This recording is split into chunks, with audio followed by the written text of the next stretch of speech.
Hey guys, and welcome back for another video. Today I'd like to pick it up right where we left off with the Griffon collection guide, but today we'll be in Elon Riverlands. Just like with the previous guides, you will need 50 gold for some items you'll be picking up from some heart vendors, and just like those previous guides, we will be doing it in the same order: heart vendors first, open world second, and we will finish with a bit of a scavenger hunt for some Griffon eggs. Okay, so to get started with the heart vendors, head over to Augury's Shadow Waypoint, and north of the waypoint you should see Follower Zune. After completing the heart, he'll sell you relic preservation materials for 25 gold. For the next heart, just head to Olisher's Oasis Camp Waypoint, and east of the waypoint you should see Abella, who will sell you a map to the outpost for another 25 gold.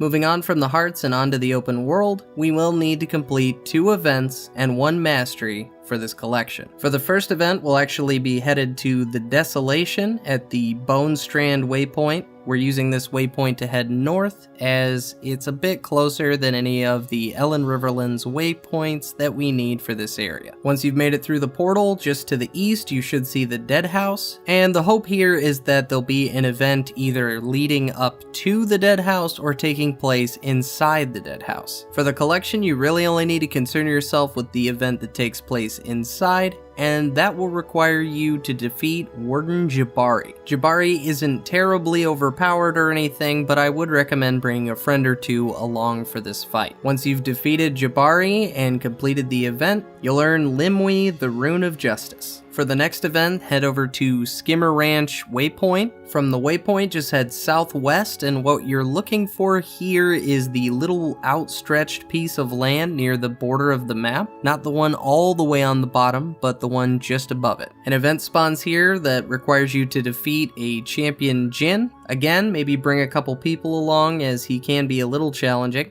Once the event has been completed, you'll get Juwebo, the Rune of Humility. Lastly, for the open world, we will need to complete a mastery. If you open your map and look at the northwesternmost part, you should see in the top corner there is a mastery point. If you head over to the mastery point, you'll realize this is actually an NPC named Shadi. Talking to this NPC will start a mini quest requiring you to gather up all of her equipment. The equipment is all over the map, but we'll start with one of the easiest ones, which is her sword. Just to the right of Shadi and north on the map, you should see a little path you can take. If you hop on your skimmer mount, you should be able to cross this quicksand up ahead, no problem. On the platform straight ahead, you should see a Jin. If you don't, be sure to stay there until one spawns, because you will need to defeat this enemy before you can get the sword. The next 3 parts of her equipment are going to be around the Skimmer Ranch waypoint, so just head there and keep in mind that every time we look for a new piece of gear, we'll be starting from that waypoint. That being said, we'll go for Shadi's boots next. From the waypoint, start heading west until you just about hit the bounds of the map and start heading north.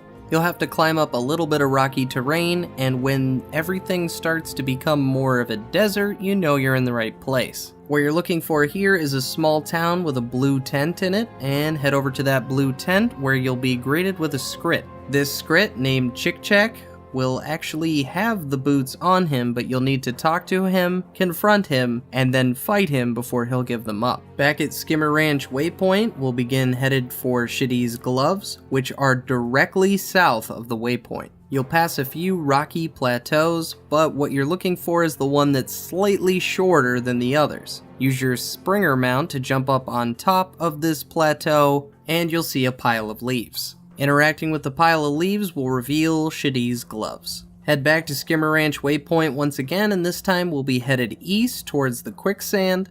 Once you do reach the quicksand, begin heading north, and you should see a path that takes you back just a little bit farther. Around the outside of this area, you will see a few ledges that you can actually walk up on. A few of these ledges will have forged, and that's unfortunately where you'll be headed. Deal with the forged if they're there, and if not, what you're looking for is the Hermit chest. Open the chest to recover Shadi's armor. Lastly, we'll need to track down Shadi's helm, and for that we'll be headed over to Augury's Shadow Waypoint. Head northeast from the waypoint to the top corner of the map.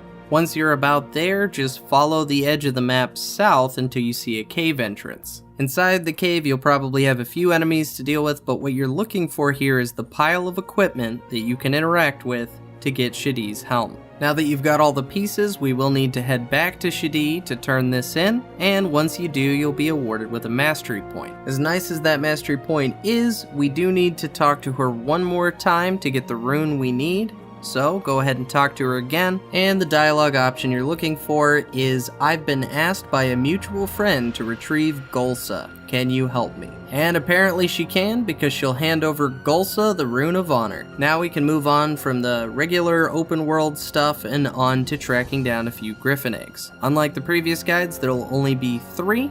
So, for the first one, go ahead and head over to Olisher's Camp waypoint, and from the waypoint, you just need to head west. What you're looking for here is the plateau with the purple feather symbol on top of it. Once you get close enough, go ahead and switch to your Springer mount, because you will need this mount to get up here. Also, be mindful of the ledges you're trying to jump on above you, as they overhang a little bit, and it's pretty easy to mess up the jumps here. Once you make it all the way to the top, you will find your first Griffon egg, and just like previous guides, be sure to hang out here because we'll be using that Griffon to get to the next egg. From the Griffon Roost, head southeast towards the dilapidated buildings, and not all the way on the top, but pretty close to the top, you should see another Griffon nest. Once you've got the second egg, head back to the original roost spot, and this time we're going to be heading southwest. Now unfortunately for this one, a lot of the landscape looks more or less the same, so it's kind of hard to guide you guys there with any landmarks, but if you follow along with the guide, you should have a pretty clear indication of where to go. In a series of plateaus, you're looking for the one obviously with the Griffon nest on it, and chances are you might need that Springer mount to get the last little stretch up. Once you've made it to the top, you can grab your third and final Griffon egg, and actually guys, that's the last part of this collection. I hope this helps someone out there who's trying to get just a little bit closer to having their very own Griffon mount. I know I've still been enjoying mine. Anyway guys, that's it for this guide. Stay tuned as we will be covering the Desolation collection next. But as always guys, thank you so much for watching, and I'll see you in the next one.